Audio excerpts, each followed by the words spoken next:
અમીરગઢના આજાપુર વાંકા ગામે જંગલ વિસ્તારની જમીનના હક માટે લડી રહેલા એસી ભારત સરકાર સંગઠન સાથે જોડાયેલા આદિવાસી લોકો અને વિન વિભાગો કર્મચારીઓ આવ્યા આમને સામને। જંગલ વિસ્તારમાં આવતી જમીનમાં વન વિભાગ દ્વારા વૃક્ષારોપણ કરવા જતા આદિવાસી લોકોએ અટકાવતા મામલો ઉગ્ર બન્યો હતો। આજાપુરા વાંકા ગામે જંગલ વિસ્તારમાં આવેલી જમીન મામલે વન વિભાગના કર્મચારીઓ તેમજ રેવન્યુ અને અમીરગઢ પીએસઆઈ સહિતનો પોલીસ કાફલો આજાપુર વાંકા ગામે ઘસી આવ્યા હતા। આજાપુરા વાંકા ગામે જંગલ વિસ્તારની જમીનના હક માટે લડી રહેલા એસી ભારત સરકારના સંગઠન સાથે જોડાયેલા 100થી વધુ આદિવાસીઓ લોકો એકઠા થયા હતા। જંગલ વિસ્તારની જમીન મામલે વન વિભાગના કર્મચારીઓ અને પોલીસની હાજરીમાં એસી ભારત સરકારના સંગઠન સાથે જોડાયેલા આદિવાસી સાથે બેઠક યોજાઈ હતી। જંગલ વિસ્તારની જમીનના હક માટે લડી રહેલા ભારત સરકારના સંગઠન સાથે જોડાયેલા આદિવાસીઓને વન વિભાગે 10 દિવસની મુદ્દત આપતા મામલો ઠાળે પડ્યો હતો। અમારી જમીન છે, અમે કોર્ટના સ્ટે ઓર્ડર લાવી અમારા જમીનનો હક મેળવીશું તેવી એસી ભારતના સરકારના સંગઠન સાથે જોડાયેલા આદિવાસી લોકોએ જણાવ્યું હતું। જંગલ વિસ્તારમાં હદ આવતી જમીન ઉપર વન વિભાગ દ્વારા ફેન્સી વાડ કરવામાં આવેલી છે। જંગલ વિસ્તારના હદમાં આવતી જમીન ઉપર વન વિભાગ દ્વારા વૃક્ષારોપણ કરવામાં આવતા સમગ્ર વિવાદ સર્જાયો હતો। જમીનના હક માટે લડી રહેલા ભારત સરકારના સંગઠન સાથે જોડાયેલા આદિવાસી લોકો પણ જમીનના હક માટે લડી રહ્યા છે। અત્યારે તો વન વિભાગના કર્મચારીઓને ભારત સરકાર સંગઠન સાથે જોડાયેલા આદિવાસી લોકો સાથે બેઠક કરતા મામલે ઠાળે પડ્યો હતો। અમે આજે જે ગામ વાંકા ગામે મુકામે અમે સર્વ જે આદિમ જાતિ આદિવાસી સમાજ સાથે ભેગા થયા છે।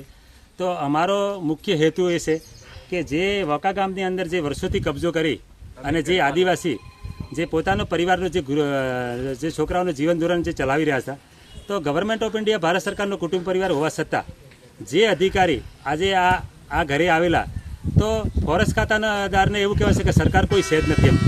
તો સરકાર નથી તો એના જોડે કોઈ એવો દસ્તાવેજ પુરાવો હોવો જોઈએ। સરકાર તો ગવર્મેન્ટ ઓફ ઇન્ડિયા ભારત સરકાર છે, તેમ છતાં સરકારનો વિરોધ વર્તન કરે છે અને જે બળજબરીપૂર્વક જે અધિકારીઓનો કાફલો લઈ અને આ સમાજ વચ્ચે આવેલા અને જે આ જે એરિયા કબજો કરીને જે હેરાન પરેશાન કરવાનું જે ચાલુ કર્યું છે, તો અમારે જે ન્યૂઝના માધ્યમથી એટલું હું કહેવા માગું છું કે ગવર્મેન્ટ ઓફ ઇન્ડિયા ભારત સરકાર જે revenue government of India Bharat સરકારનું છે, તો એના જે સોખવટ અને ખુલાસો કર્યા વગર આ કામ થવું જોઈએ નહીં। ને કરશે તો જે તે જવાબદારી જે તે કે અધિકારીની રહેશે અને એના જ્યુડિશિયલ કોર્ટ રાહે એની કાર્યવાહી કરવામાં આવશે।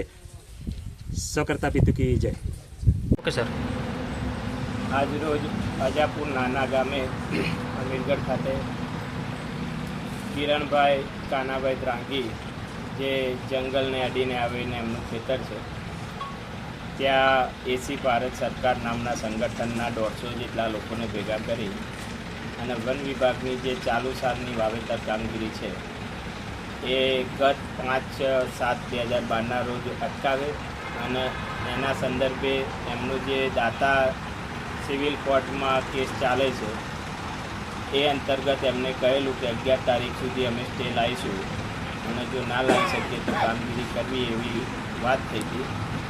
અને એ અંતર્ગત એ લોકોએ એસી ભારત નામના સંગઠનના 150 જેટલા લોકો ભેગા કરે અને અત્રે પણ નાયબ વન સંરક્ષક સાહેબશ્રીને અંગેની જાણ કરે, જેથી મહેરબાન કલેક્ટર સાહેબ અને એસપી સાહેબ દ્વારા પૂરતો પોલીસ બંદોબસ્ત અને રેવન્યુ ડિપાર્ટમેન્ટમાંથી પણ સ્ટાફ ફાળવે અને સ્થળ ઉપર એસી ભારત સંગઠનના લોકો દ્વારા એવું લોકોને જણાવવામાં આવતું કે સંવિધાન, વડાપ્રધાન, રાષ્ટ્રપતિ, રાજ્યપાલ એ બધાથી પર અમે ભારત સરકાર છીએ અને અમે નોન જ્યુડિશિયલ તરીકે અમારો કાયદો ચલાવીએ છીએ।